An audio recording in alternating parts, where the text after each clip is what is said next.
নমস্কাৰ পুনৰ এবাৰ স্বাগতম জনাইছো আপোনালোক সকলোকে মোৰ ইউটিউব চেনেললৈ। মই এই ভিডিঅ'টোত দুটা হোৱাটছএপ মেছেজ মই আপোনালোকৰ সৈতে শ্বেয়াৰ কৰিবলৈ ওলাইছোঁ, যিটো অতি জৰুৰীকালীন মেছেজ, বিশেষকৈ শিক্ষা বিভাগৰ লগত জড়িত সকলো কৰ্মচাৰীৰ বাবে, বিশেষকৈ আমাৰ শিক্ষক শিক্ষয়িত্ৰীসকলৰ বাবে। আৰু আশা কৰোঁ শিক্ষক শিক্ষয়িত্ৰীসকলৰ সকলোৱে অৱগত, আৰু বিদ্যালয়ৰ হোৱাটছএপ গ্ৰুপত তেখেতসকলে হয়তো বিদ্যালয় প্ৰধানৰ পৰা এই মেছেজটো লাভ কৰিছে। তথাপি মই ভাবিলোঁ ভিডিঅ'ৰ জৰিয়তে শ্বেয়াৰ কৰোঁ, যিসকল অৱগত নহয় তেখেতসকলক অকণমান ভিডিঅ'ৰ জৰিয়তে মই অৱগত কৰাম। এইটো চাব, প্ৰথম মেছেজটো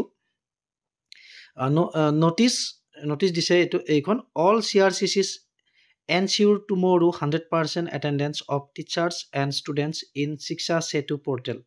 Cabinet Secretary of India, Senior Most IAS Officer of India will review attendance tomorrow. Phone call can come to any level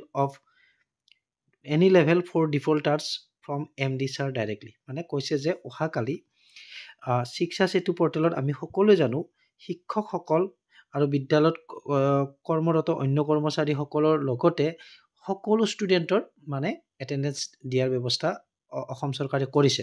আৰু অহাকালি এই এটেণ্ডেঞ্চ 100% মানে দিব দিছে। মানে কোনোবা এবচেণ্ট থাকিলে বিশেষ কাৰণ সেইটো বেলেগ কথা, কিন্তু মুঠতে যাতে 100% এটেণ্ডেঞ্চ হয় সেইটো এনচিয়ৰ কৰিব দিছে। আৰু CRCC সকলক মানে ডিৰেকশ্যন দিছে। আৰু ইয়াতে কোৱা হৈছে যে ক'ৰ পৰা আহিছে, এইটো কেবিনেট ছেক্ৰেটাৰী অফ ইণ্ডিয়াৰ পৰা আহিছে, ছিনিয়ৰ মষ্ট IAS অফিচাৰ তেখেত।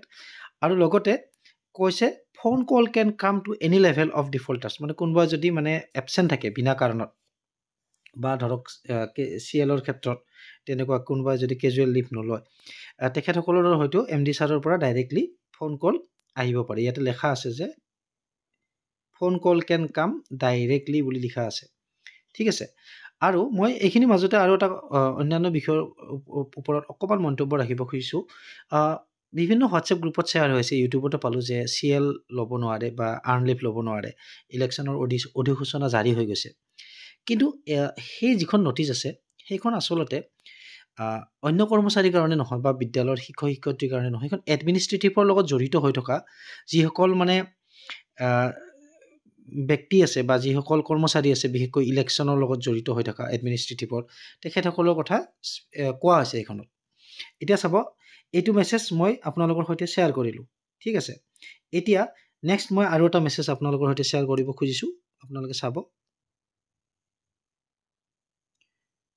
এই মেছেজটোত আছে, as instructed by respected MD sir, all CRCCs are requested to ensure 100% attendance of teachers and students in Shiksha Setu portal before 10 AM tomorrow, as an important national level review meeting on Shiksha Setu will be held tomorrow from 10:30 AM. All BEOs and MIS coordinators are requested to monitor the same. Please treat the matter seriously. এতিয়া কথাটো কি হ'ল, হয় ইয়াতে CRCC সকলৰ কথা কৈছে, CRCC সকলক মানে তেখেতসকলক কৈছে যে তেখেতসকলে যাতে তেখেতসকলৰ ক্লাষ্টাৰৰ ভিতৰত পৰা বিদ্যালয়সমূহৰ যাতে এটেণ্ডেঞ্চটো বিশেষকৈ শিক্ষা সেতু পৰ্টেলত 100% হয়, সেইটো কৈছোঁ। মই এইটো কথা ক'ব যোৱা নাই যে কিছুমান শিক্ষক এবচেণ্ট থাকিব, কিছুমানে গ'লেও বিভিন্ন কাৰণত এটেণ্ডেঞ্চটো দিব নোৱাৰে, বা কিছুমানে বহীত চহী কৰে কিন্তু এটেণ্ডেঞ্চটো নিদিয়ে, তেনেকুৱা নহয়। ৰাতিপুৱা 10 বজাৰ আগত মানে দিব দিছে, কাৰণ অহাকালি 10:30 বজাত এখন নেশ্যনেল লেভেল ৰিভিউ মিটিং এখন হ'ব শিক্ষা সেতু এপৰ ওপৰত। আৰু সেইকাৰণে BO আৰু MIS কোঅৰ্ডিনেটৰক মানে ৰিকুৱেষ্ট কৰিছে যাতে এই গোটেই বিষয়টো মনিটৰিং কৰি থাকে, মানে পৰ্যবেক্ষণ কৰে তেখেতসকলে। গতিকে আগৰ যিটো মেছেজ আছে সেই মেছেজটোৱে হয়, ইয়াতে মানে উল্লেখ কৰিছে।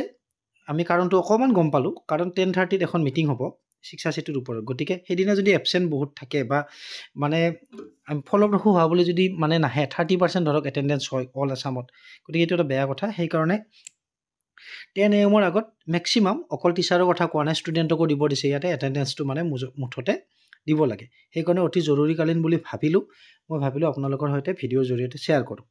আৰু মইতো এইখিনি বুজিছোঁ, হয়তো ইয়াতে এক্সপ্লেনেশ্যন কৰাত ভুল ভ্ৰান্তি হ'ব পাৰে, তাৰ বাবে মই আগতীয়াকৈ মাৰ্জনা বিচাৰিলোঁ। ভিডিঅ'টো শেষলৈকে চোৱাৰ বাবে আপোনালোক সকলোলৈকে ধন্যবাদ জ্ঞাপন কৰিছোঁ।